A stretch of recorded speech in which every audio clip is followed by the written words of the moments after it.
Bonsoir, bonsoir, bonjour, c'est Congo News 24. Chers téléspectateurs, comme toujours avant de commencer notre émission, nous disons merci à Dieu, nous disons merci à nos chers abonnés et téléspectateurs qui nous suivent partout dans le monde entier et en RDC. Chers téléspectateurs, soyez les bienvenus dans l'émission Nabiso, Auto Solama Solo ya République démocratique du Congo. Na place nyosoza na monde, dans pays nyonso kako yozali, yebisa bandeko, émission na biso, et bandi. Alors, point ezaibele, à la une. Pourquoi le président de la République Félix Tshisekedi et Tony Blair se sont rencontrés virtuellement? Pourquoi Fachi Bakutani na Tony Blair ou azalaki premier ministre anglais toko développant une émission là-dessus? Deuxième point, chers téléspectateurs, bientôt la fin des FCC. Basile Longo vient de quitter le FCC, alors à rejoindre Fachi. Et Zaya Koinda bande kon émission. Alors, toko développant ensemble, toko yoka. Exprès Basile Longo azoloba pona ndenge nini masolo yango ezotambola. Alors, chers téléspectateurs, tous à la connecter. Troisième point, chers téléspectateurs, interview de l'inspecteur général des finances et de ce Gilles Alingete. Boko yoka inspecteur général des finances, mission oyo ba pesiye. Alors, milliards de dollars na exonération oyo RDC zo perdre. Alors, chers téléspectateurs, sali masolo na bango déjà, première victime, oyo tcheli bina boye mikolo oyo, gouverneur à banque, au parquet, Yav Moulank, au parquet. Alors, toko développant mon émission na biso, toyeba, bambongo ekei wapi, exonération ekei wapi, toko yoka, na bambongo moussouse ba compensation. Alors, chers téléspectateurs, tous à la connecter pour essayer à koyinda na poyasuka.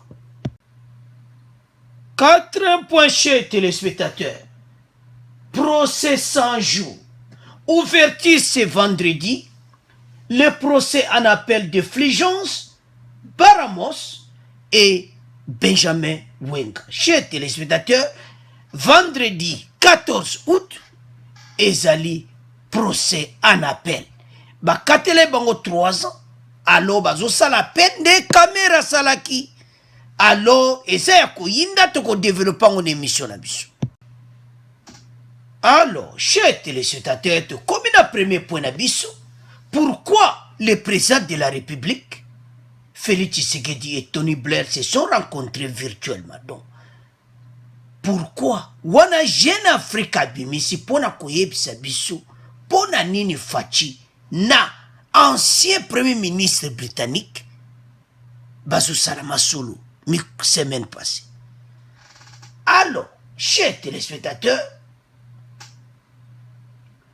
le président congolais et l'ancien ministre britannique se sont entretenus en visioconférence le 6 août pour évoquer les contours d'une éventuelle collaboration. Chez téléspectateurs, Fachi aza diplomate. La diplomatie aza pena makas. Yango bozo mona zo se développer na ba domaine belé. Alors, vous vous souvenez, tant bayaki en Angleterre, Fachi, il fallait bakutana na yi, ancien premier ministre. Pour kutangina premier ministre, au hasard pour le moment, Boris Johnson. Alors, il fallait bakutana pe na ancien premier ministre britannique, Tony Blair. Mais salama que dans le 20 janvier, on attend à en Angleterre, bakutana quitté. Alors, qu'est-ce qui s'était passé? Selon les informations, le premier contact entre les équipes du président Félix, ces détenus Blair Institute ont été pris à l'occasion du sommet du Royaume-Uni. À partir de la semaine, bayokani, ndeni bakutana me bakutana kite alors. Équipe a fati basali nyonso. Contact parce que Tony Blair a sala Institute naï.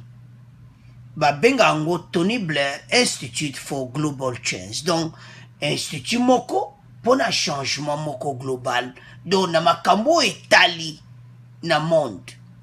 Et puis, bit na bango, et ça pour supporter ba leader, na ba stratégie, pendenge nini ba koki ko délivrer yango.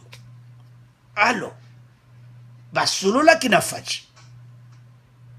Na ba entretien na bango, eza collaboration moko, na niveau ya ye moko fachi, ndenge ni na akoko zwa, ba conseil et pas ya Premier ministre britannique Tony Blair. Masolo le kaki bien. Na rapport à Jeune Afrique a bandeko, Jeune Afrique soko a komi, a koma kapeno yo kaka, oyo nyonso oyo batamaki. Rencontre wana, esa rencontre moko stratégique. Koyede fachi na makambo oyo fachi azanango pour le moment. Comment fachi ako s'en sortir nango? Comment fachi ako ko zala leader moko affermi?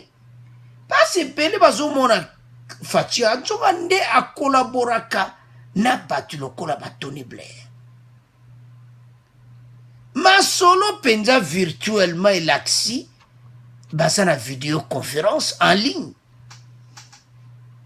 Alors ma solo ezalaki na ba situation oyo fachi azo se passe nango. Azo djaba conseil et pas ya Tony Blair. Chez téléspectateurs bande ko belé. Ba mona ka lelo fachi abimisi ba idée a bien boy. Ba idée a bien boy mais tozo yebate. Est-ce que ba idée a kitoko zo mazana ba conseiller ne fachi mais ko sola na ba président oyo. Ba wumela ki passe Tony Blair a sala ki diza wumela penza. Alors, ko sala ba masolo aboye, ezo mwana clair ba comment fachi na diplomatie azo se développer pour l'intérêt ya pays na biso. Parce que ko sola na batuloko ba Tony Blair et ko aider fachi makasi. C'est la cellule chargée de l'amélioration du climat des affaires en RDC. Officiellement créé pour décret en février, qui a initié les premières prises en contact. Deux de ses membres se sont notamment en charge du suivi du dossier de cette collaboration. Une rencontre entre les deux présidents et ça qui est envisagé. Alors, bah, solo laki, a dû occuper oyo important et pas à Tony Blair. Oyo nyon se zo laksa comment soza président de la République il faut solulaka. Azo zama yele Tony Blair likambo tali kamwa na zanango esande Tony Blair lo yepsite talabwe. Alors chez les spectateurs tout le monde informé ba congolais était président de la République azo salaba contact na libanda pona kozwa ba conseil ya bien pona kotamusa RDC. Yango bozomona makambo ezo salama kitoko. O ba congolais ba komolo ba mikolo tokos. Alors to tikango na bino to yebe te fachi azana ba contact partout. Alors, chers téléspectateurs, to komi na deuxième point na biso o ba lobaki yindi. Bientôt la fin de FCC. Olongo vient de quitter le FCC. De bon moment to komi to tchilibinoana. Donc, ndeba sawana bako panzana kalati. Parce que bazana makanisi kaka oya bango moko pona be intérêt na bango moko bakanisaka pona bisote. Nzambe wana ba Congolais ba prier chaque jour. Akotika bombaza l'ensemble. Bakopanzana. Le Front commun pour le Congo, FCC, continue à perdre ses acolytes.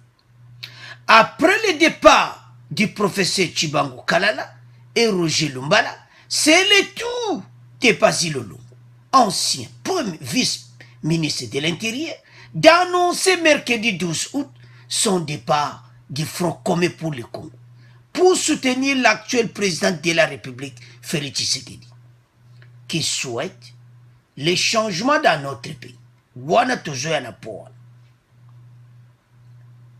D'abord, à Longwe, à Lobia, Nakozala, les Susawati. Donc, chez téléspectateurs, ne bazala kawanako, bazana seya, bamusune bazana, donc, ils ont quoi à prison. Les gens ne sont pas libres.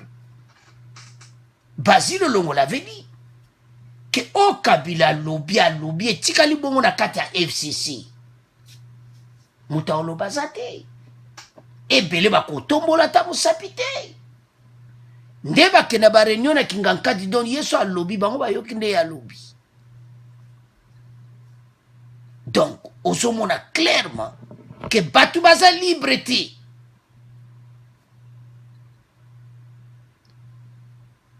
Soko yoki bonyo sobazolongo neti Lumbala à Lobiboui qui ne souhaite les changements dans notre pays. Ce sont des hommes qui doivent changer et non les arbres. Alors batu bakosa la changement na mboka nusezaka ka batu banzetete. Lumbala ne se sentait pas dans son milieu naturel au FCC. Annonce son départ. Où il est mal, réagit-il. Lumbala pe alungwa kina yebo ebe avant même Basile Olongo. Il faut te yebake, message zana sewana. Il faut dire que malgré la signature de la charte de fidélité au FCC, les acolytes de Kabila s'en vont l'un après l'autre. Boyuki asinsaki bango. Bosia ba contrat moko do boyibi kudeso ba contrat ngweza na monde oyo ou bien za na monde nini on ne sait pas. Toi to tika una bino kote wana ba contrat wana ba signaki nde omona bango to ba signa tanka ozokende osana ba problème sérieux fosikozo on dit melanzambe parce que contrat les mystique. Alors, Tolanda, Basile Olongo, moi, Besena Utopesa Mikolo, ndenge nini RDC, programme ezozala, selon ye, que élection pele M. Kozalati, a lui un problème de finance, Tolanda moi extrait oyo, bon to continuer mission na biso. Référendum, or référendum c'est une élection mes frères. Comment vous dire ma réalité en face? C'est une élection et ça demande des moyens, ça demande le temps, ça demande campagne pour que tu kende. Nous sommes partis dans 2024. Parce que c'est la 2024 dans sous-candidat nettoyage affiché pour servir un référendum et qu'on a l'après. Donc on est parti là-bas en 2024. Rien que pour ça. Donc c'est sur raison Moussa Misatu. Raison Misatu ezali mbongo. Mbongo ya organiser l'élection. Mbongo ya organiser l'élection. Pour mbongo organiser l'élection, ils ont 5 que biso moko to financer. To sto ndibi bo somi na biso to financer l'élection. Surtout zela qui na 1.5. Photo kitamuke mais boye ba ke donne ya sike koti. Donne ezali nini recensement ya ba congolais. Oyo tozali un sous-continent mboka oyo. Il faut y salima nanu bandité. Mbongo pe il faut tozwa yango ezala ekobenda mikolo elema mosusu ezali nini vote par des Congolais vivant à l'étranger mbalo oyo bakovote na baélection oyo kovanda te omona ke non yo kaka oza na Kinshasa awa yo nde Congolais ba o baza na poto baza na droit te baza na droit ya ko voter. La fois passée tokendeki na lombango tolobi temps ezo permettre biso te mais mbalo temps ezali. Alors, chers téléspectateurs, nous avons suivi Tolandi Basile Olongo. Donc, bateau on va s'attendre déjà à l'élection de Omoni Bango, on va se préparer. L'élection ko zalati. Bazana regret moko osakana muti. Nde bazan bazo comprendre masolo ndenge zo kendeti. Tukutu ebisa bino na premier point. Facha osola batu ba premier ministre wana ba opese ba mayele bele. Ko vivre na bateau il faut la sage. Parce que baza batu moko donc congolais mona ba on pena baza très dangereux. Tale pas batiki pays. Batiko kansata ko sala recensement te. Batiko kansata congolais sans carte d'identité. Et comment va vote d'électeur, mes candidats vote et comment identité à moi. Quel pays? Yango lumbala lobi, boba ko tika la kuna kaka banzeti. Parce bango ba tika le ka position wana. Ba yema kambo ezo le ka kuna. Parce mutu ko changer nzete jamais ko changer et non les arbres. Kuna viezati. Bazo sekana bango nyonso me bakomi na problème moko mobulu na kati ya kana bango. Bazo yebeloni akosala te. Ba négociation FCC cache ba renew ezalaka lisusu te bandeko. Eza te bakosola nini? Parce que côté na bango bango bazana ba ide mususu. Nde baza bazozela septembre nini loi mina kusaka. Koto e biso to kanisa to sala recensement mboke avancé de l'avant bango bazozong sa mboka si. Bazo projecté 2023. Ba candidat na bango je bazo se préparer. Et belé nde baza wana ba ebite so ba koma na 2023. Pondenge ba dossier zo kende e belé ba ko yeba te. Est-ce que bako koma tatouana? Des crimes économiques en RDC. Et ça m'a osaka nangote. Toujours un point, il y a aucune inspection générale des finances. Pavillon 11 on kotonda. Boibe makama mikolo. Toujours yana. Et ça somme. Toujours aucun inspecteur. L'émission. Alors, caméra zala l'aise, ba master bazako ya mulongo, bazo comprendre te. Mais alors, chez téléspectateurs, bateau ba bomimboka, ba détruire RDC par terre, Basile Olongo azana réseau ya kolongwa, asa mutu mo pamba te pas azalaki vice-ministre de l'intérieur. Alors, à travailler dans la poste mon kaminen, na pouvoir ya Kabila. Tangu ya quitté, amoni ke kuna eloko ezali susuti. Bomo na libana bwe na kati ezana ngo vide. Mayele sili bango.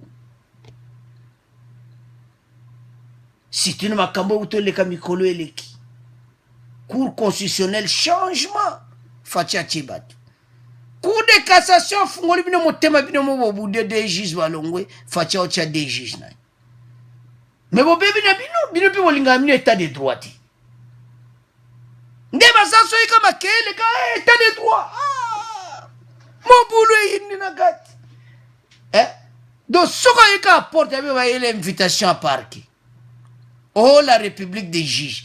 Mais vous avez une coalition. Comment vous avez fait la République des juges? Comment? C'est que vous avez un dossier caché. Ndenge Basile Olongo atiki kawana. Vrai Congolais yoka message ozana kati wana. Et comme temps. Botika. PPRD FCC bo quitter. To sauver pays na biso bo quitter bino nyonso. Ti e kon apenako. Tala ba miracle pe salati. Au moins apena ba tikale penako na kati ya réunion pe ba tikale on suka 4. Tu es kaoki 4 ans banane bo comprendre ga. Shadari Mende do ba proche beno ga ba todo Minaku Nehemi Shadari do yo ga pena do ba wana so 5 ou 6 ba tikale ka wana batinyo so basil na bango ba kumotana bango na bango eko comme désert ba congolais bazolo bango FCC ti soko epanzani nyonso passe bango balingi avancement pays te olonga zo bozolo élection wanini kapona ko ba trouble dimension na mboka watu bavani kimia. Alors chers téléspectateurs te tika ngona bino te komoleka na troisième point et yindi inspecteur général des finances donc inspection zo salama yewana yemoko Gilles Alingeti apesi message mais président de la République a son mission va accomplir babana ya banque centrale kune pa bala trésor public oyebimaki ba première victime yemoko gouverneur na Yav Mulamba expliqué 100 millions de dollars. Comparution ce jeudi 13 août, Ari Yamoulang, ancien ministre des Finances de Kabila, il doit répondre au procureur général de la Cour d'appel de Kinshasa Gombe émis un mandat de comparution émis contre lui pour des faits fractionnels qui lui sont rapprochés. Donc Yamoulang, il fallait s'expliquer Mayakiti. Au moment où on place ces bandits, Ayete pourquoi? Pourquoi se présente à quitter? Ba fuite zobime beli. Oh bakangia ke makala. Oh bueno. Biso avant tout loba, il faut tout ça tout vérifier. Oh eza clair, eza te ayakiti. Maintenant va pesi raison te pourquoi ayakiti. Peut-être à s'empêcher n'a pas raison d'une autre. Mais l'autre solo bana bande ko que ba congolais bazana besoin vrai info mikolo. Vrai info ça la bien. Congolais pena ka vérifier atali bien vrai info. Et ça la kitoko.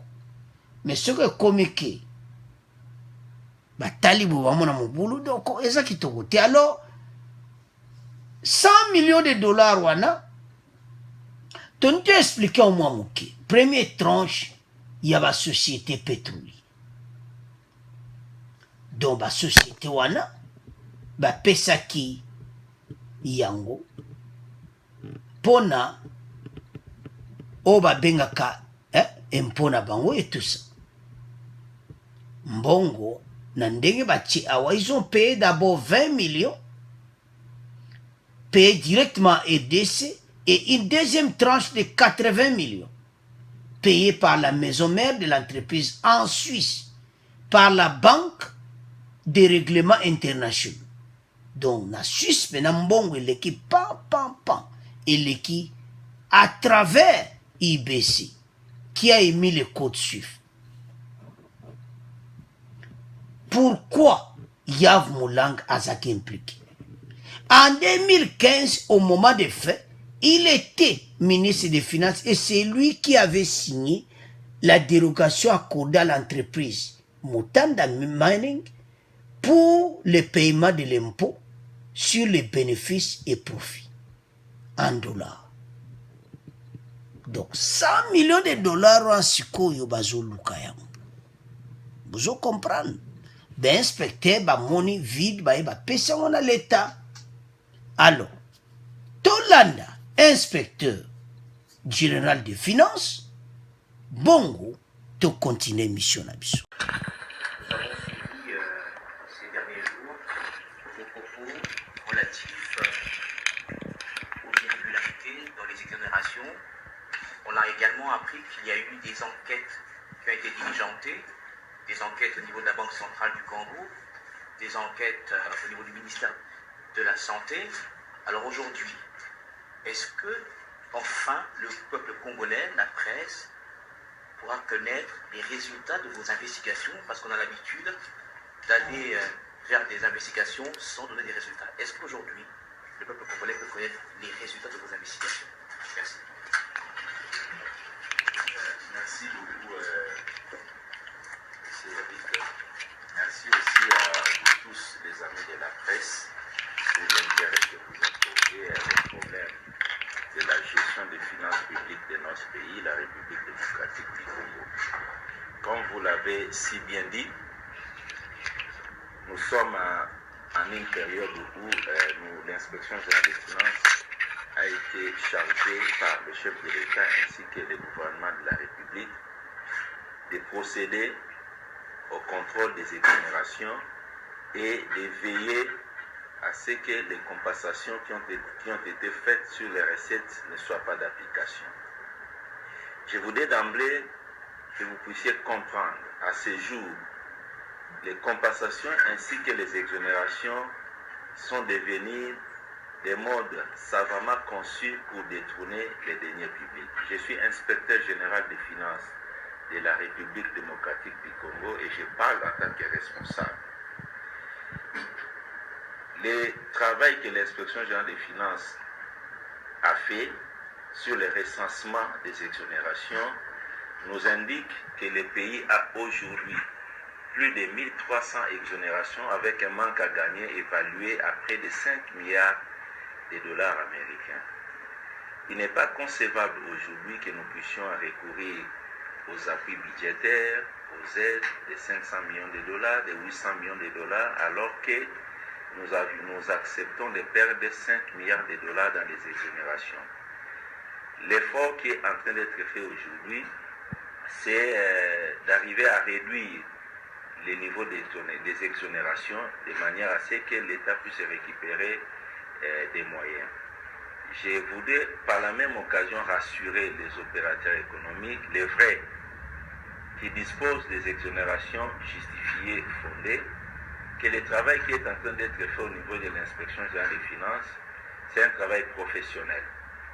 Dans la commission du travail, nous avons la présidence de la République, nous avons la primature, et les gens sont en train de faire un travail exonération par exonération pour qu'à la fin, nous puissions proposer aux autorités de la République des exonérations injustifiées qui doivent être annulées. L'objectif est de récupérer suffisamment de ressources.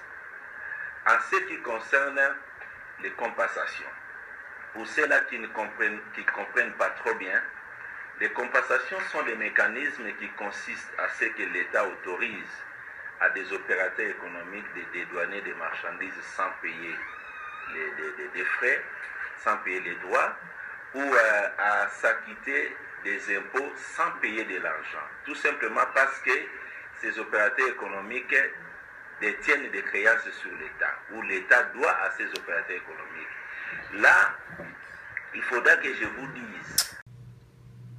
Alors, chers téléspectateurs, nous avons suivi l'inspecteur général des finances a expliqué ba milliards et belé, ba mbongo et belé n'exonération, batu musazo kota futaka ne douante au poaza mutubu. Ba impôt, ba mbongo a impôt, il fallait kota na trésor public ezo kota ti. Direction générale des impôts, ba la réseau moanati. Ba le président de la République a fait ses bonnes missions. Yango a expliqué na ba Congolais. Et ba milliards de dollars ezali au lieu de nous défa ba 500 millions na ba Banque mondiale ba nini mbongo ezana kati ya RDC mena maboko abatu. Qui sont ces gens? La plupart sont des autorités politiques. Yango ba banaki ba mission na ba. Ba mission wana et aboutir na ba résultat. Yango esi ba Congolais ke mto musala pene ezali. Bako tambola partout. Ba exonération et tout ça. Na ba compensation aussi. il fallait ba futa boye ou be futa makite ou bien mbongo boye ba frena il fallait ba pesa ba tout donc ba dossiers ebele bazo landa ba entreprise publique.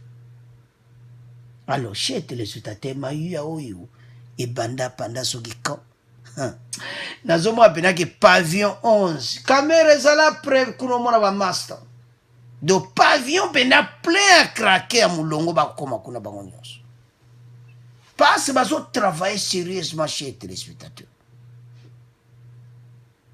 dossier oyo ya bayav mulango oyo nde tozoloba bokoyoka malembe nde bazokenda bango 100 millions wana il faut bayebe kei wapi bango mibale baza na problème sérieux bon bazoloba keza me boprouve yango bazomwana tayaki te il ne s'est pas présenté yav mulango alors bamessage ezobima ebele mais il faut qu'on vérifie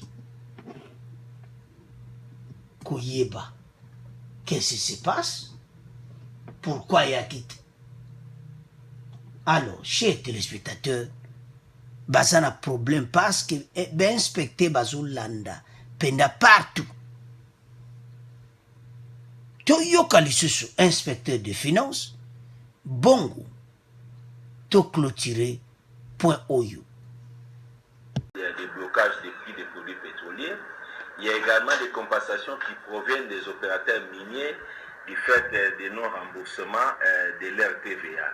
À part ces deux types de compensations qui constituent dans l'ensemble environ 600 millions de dollars américains, nous avons 900 millions de compensations qui ne proviennent, qui sont faites sur rien.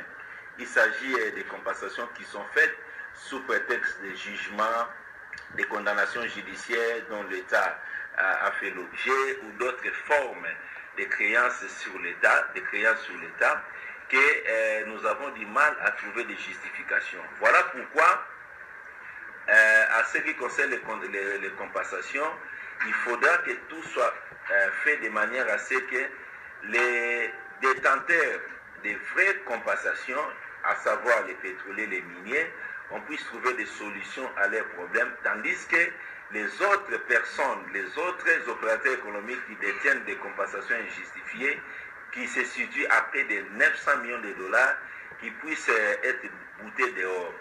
Nous devons tous ensemble, les autorités de la République, la population, nous mobiliser pour que nous puissions mettre fin à ces pillages des ressources de notre pays au travers des mécanismes de compensation ou des exonérations. Peut-être notre avenir et l'avenir de nos enfants.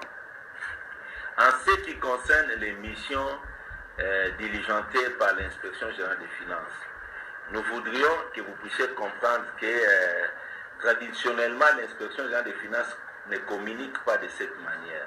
Mais à titre exceptionnel, parce que vous avez voulu le savoir, l'Inspection générale des finances a diligenté des missions sur la gestion des fonds Covid, sur la gestion du compte général de l'État au niveau de la Banque centrale, sur l'encadrement des dépenses de la République, sur le rapatriement des devises. Donc il y a toute une série de missions, des missions qui ont été diligentées. Parmi ces missions, il y en a qui ont déjà pris fin et nous avons déjà les conclusions, notamment la mission sur la gestion des fonds Covid, la mission sur la gestion du compte général de l'État au niveau de la Banque centrale. L'Inspection générale des finances a trouvé des faits de mégestion caractérisés et nous avions déjà saisi la justice de la République où nous avions... Ministre ya kala ya finance tango ya mokonzi Joseph Kabila, Henri Yava Mulanga abengitsami kuyanola na cour d'appel ya Kinshasa Gombe omokolo mwa jeudi. Mokambi ya Banque centrale ya Ekolo Congo démocratique Deo Gracias Mutombo esengelaki ya yanola lobiloleki na parti. Alors, chez téléspectateurs, Tolandi, inspecteur général des finances. Toyoki, ndenge nini kalate. Bako simba batu ebeli. Alors, dossier na ye ya Yav Mulanga est comme sérieux. 100 millions de dollars ils ont moins nati. Tout soit bien information, de tous en émission, il faut que tu aies la bino ba vraie info. Parce que makele le tambolo ba kangi Yav Mulanga, bon non, il est à la maison. Alors, sans plus tarder, tonto tangi la binango ensemble. Qu'est-ce qui s'était passé? Aza wapi. Alors, tout continue pour te expliquer bien. Alors, chers téléspectateurs, comme de Tolobaki, vraie info. La raison de l'absence de Henri Yav Mulanga à la cour de la Gombe. Interrogé, un de ses proches, sous le sceau de l'anonymat, a révélé que l'ancien argentier national était informé qu'il allait subir le même sort que Vital Kamerhe. Et ça y a koinda et si yindi. Donc, yaya yeba kende nazo kendawa. Nde tolwa l'émission passée que ako survivre ndenge nini. Passe 100 millions de dollars et au moins nati. Alors, dossier za mubulu. Alors, pour éviter, à mon que soki kaka tchemakolo, a comme un problème sérieux pays indélié. Alors, à mon que, Azana parlé à négocier, n'a pas juge. Topez cet exemple. Allô, monsieur le juge. Bon, je suis à la maison, mais je voulais quand même négocier. Allô, monsieur, vous voulez négocier? Le juge va vous dire non. Négocier au Kouya, awande, oya kosamba. Eza ya koinda. Craignant un mandat d'arrêt provisoire, Henri Yav a préféré négocier l'affaire politiquement. Vous comprenez que politiquement, ça et là, parce que benga, buena boy, ou bien, afutambongo, on a 100 millions de dollars. Bon. Bimi 100 millions de dollars.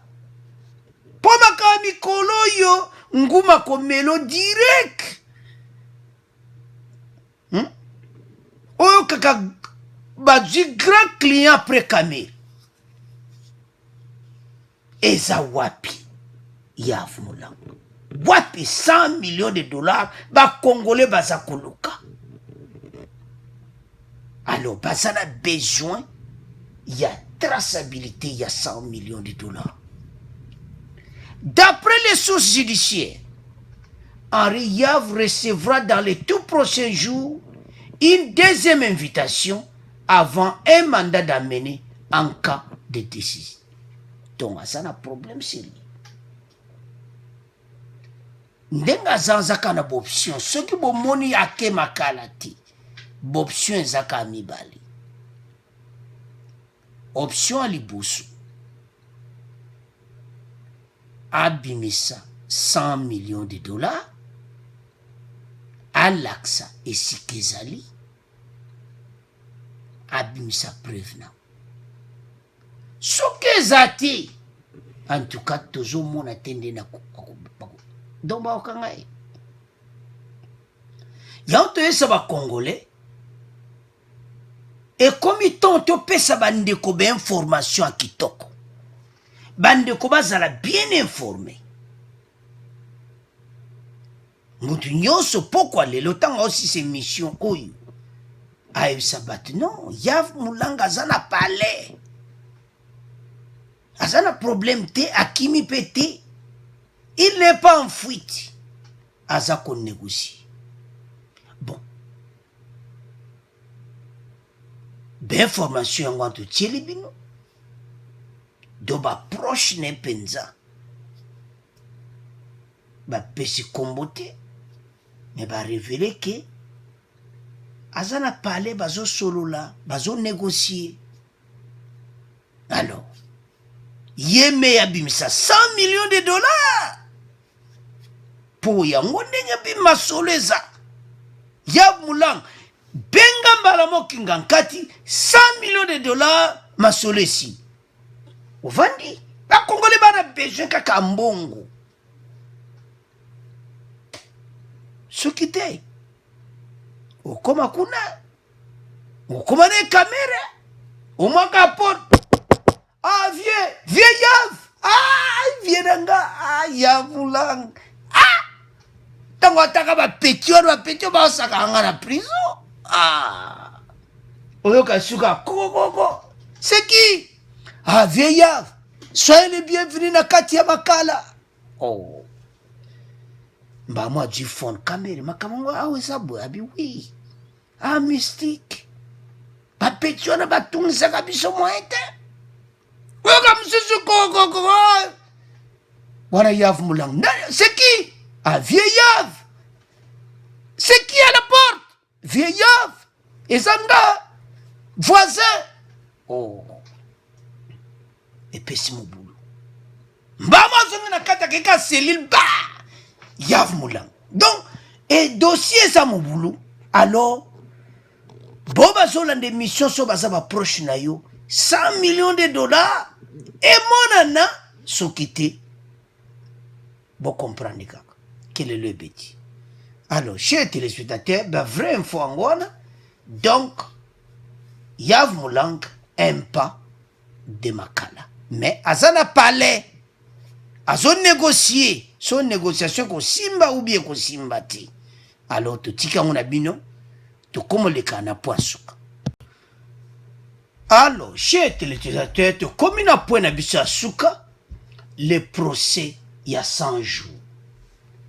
Baramos na DG ya OVD bango pe basalaki recours lelo le 14 nde dossier na bango bako traité yango na chambre foraine à Makala.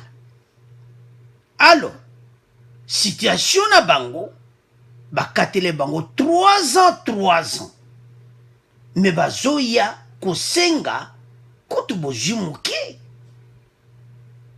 Chers téléspectateurs, Tobanan affligence Baramos. Salaire 17 000 $ par mois, il y a société d'infonaire. 31 propriétés, dont 13 achetées à 1 an. Bon comprendre ici. Talabalara jui. O union soyo kamere.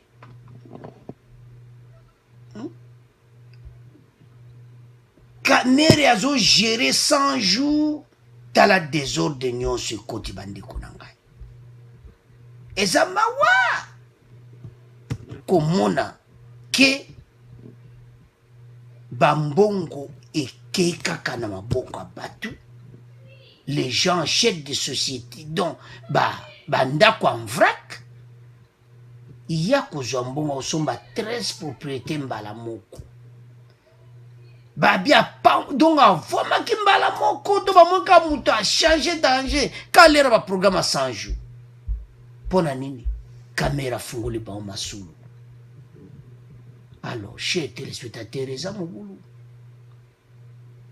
kaka na dossier oyo DG ya OVD yepe basimbaki bambongo eke ba millions de dollars na bango wana nde baza wana. Bakongole baza besoin mbongo wana ezonga na trésor public. Bino bolembongo bozoya kosenga bakateli bino kundana ta un mois te bozoya bosala appel batika bino. Tala oyi bato bon to comprendre que les états de droit facha sa fungolu makamyo so bakangi yo ozana droit ya appel to les états de droit. La République des juges, bakangi, batiko kaka boye kaka pe, donc, ozomon, tala, oyi bato, ko bazoye ba degré tout ça, bazo rêve, il y a des gentils les lots, na ba téléspectateurs moussou se salanga mawa, son atali ba commentaire, bazako rêve, bazoye ba tête comme na temps, oyo état de droit au sala. caméra meki aye sali 8 fois bino oyo ce qui combien de fois donc na compté en pété bon ça l'appel 3 ans na coûté ça moké bon puis maintenant 2023 bakotika bino te ba congolais bazana kanda na bino nde boza wana mbongo zo mwana te bato bazolela mbongo bato musaso sanga ta $1 mais bambongo zo circuler na ba poche bato kaka boyi et comme tant mbongo ba congolais ba récupérer tant ba négociation ezali sous-souté le procès en appel de Fulgence Lobota, directeur général des fonds d'entretien routier fonaire, et Benjamin Wenga, ancien directeur de l'office de voirie et drainage, s'ouvre ce vendredi à Makala, à la cour d'appel de Kinshasa-Kombe. Botsepele bambongo, botsaka nango, peuple congolais zo lukambongo, bakotika bino tende bozana problème sérieux. Mutu abaraki masolo yemo kamera meki wifu esimite bonde bino yekuta sana balar koleka bino aju ba visite Nehemia akene kotala ye masoni basolaki kamera tala makambo memeli biso tala na bato oyo soki yo kamera osalaki masolo propre mbele bato pe bazana prison te mbele baramos pa bendi likonda te mbele DG ODP a bendi balar te bango ba bendi balar pone chete nous devons dire une chose et loko bate bele ba kangamani à 100 jours ezaki point moko tango ma yuya onezo salama ba congolais lokola bandima na bango ti bango ba kanisa ki fatia zana kati ya masolo sikole ba moni kaka donc côté présidence bazo benda balar nzoka de kaka yemo kamera mutazo sala masolo alors bino pe okotika na mouvement biso beto benda na marque la biso kamera faisait ça seul talalelo kamera te po memi mboka tale po memi mboka bino bokan donc mbambongo ekeka kaboyi bato nyoso bayebe kake baokanga bango te pona likolo pe bazoyiba nzona likolo kuna mutazoyiba ka kamere yemo kazo diriger l'opération alors ezamawa do fone 3 ans wana ozo risque ku ba baxelo lisusu Benjamin Wenga 3 ans wana ozo risque ba baxelo mususu bobi misabala baluso 30 millions bozana ngo bobi misa 30 millions wana bino mibale prison ya 3 ans wana ezamuke bobi misabala so zambongo bimisa so 15 millions so 15 millions pareti baramo so 20 millions yeso 10 millions so combien dans le montant exact pas ce bateau ba yibi na désordre bobi misabala balar et qui a trésor public. Alors, chers téléspectateurs, tu commis qu'au résumé mission tu commis na souka premier point, tu lobaki Fachi Akutanaki na Tony Blair et puis deuxième point, tu lobaki ya FCC Bando Panzana, troisième point, tu lobi ya inspecteur des finances ou l'année interview na ye et puis Yav Moulang Azana Ndaku. Donc, Azon négocie. O nyonso ebimaki eza ba information lokuta et puis pour suka bandeko alors bon abonner massivement bon partager ma bande au revoir à la prochaine.